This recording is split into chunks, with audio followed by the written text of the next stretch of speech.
खरं तर आपण जिल्हा प्रमुख झालेला आहात, पत्रकार परिषद देखील घेतली आहे. मात्र एकीकडे पत्रकार परिषद इकडे होत असताना दुसरीकडे संजय पवार देखील नाराजी सांगण्यासाठी उद्धव ठाकरेंना भेटले. तीव्र नाराजी त्यांनी व्यक्त केलेली आहे.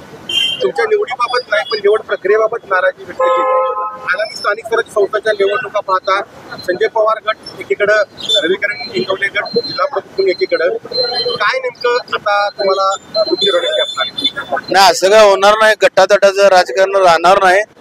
पक्षश्रेष्ठी त्यांना आदेश देतील. महानगरपालिका असो, स्थानिक स्वराज्याच्या माध्यमातून कोणत्याही निवडणुका असो, या एक संघपणेच आम्ही लढवणार. एका व्यासपीठावर आम्ही दिसू असं मला 100% ग्वाही खात्री. कोल्हापूर ते मातोश्री पर्यंतचा संवादाचा पूल, या पुलाचं स्ट्रक्चरल ऑडिट करावं अशी मागणी संजय पवार.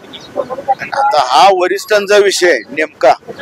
वरिष्ठ त्यांना उत्तर देतील, मी उत्तर देणं उचित नाही. पण माझी आजही त्यांना विनंती आहे, ते ज्येष्ठ आहेत, त्यांनी आम्हाला सहकार्य करावं. ते उद्धव ठाकरेंना भेटल्यानंतर त्यांच्या गटातील काही कार्यकर्त्यांनी नाराजी व्यक्त केली. ते शिवसैनिक म्हणून राहणार म्हणतायत.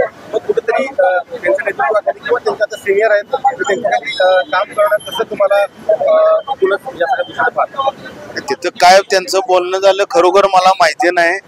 जे शिवसैनिक आहेत, जे फाउंडर मेंबर पासून आता अस्तित्वात आहेत, सर्वांनाच माझी विनंती आहे, पक्ष संघटना बळकटीसाठी आपण सर्वांनी एकत्रित यावं.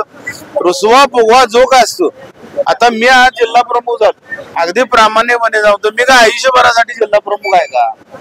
एक दिवस माझी वेळ येणार. मला आता 50 पूर्ण झालं, 50 वय पूर्ण झालं. 50 वयात मी 60, 65 वयाचं होणार. उलट त्या काळात मी अगदी प्रामाणिकपणे माझं पद सोडताना एक चांगला जिल्हा प्रमुख दुसऱ्याला नेमून मी बाजूला जातो.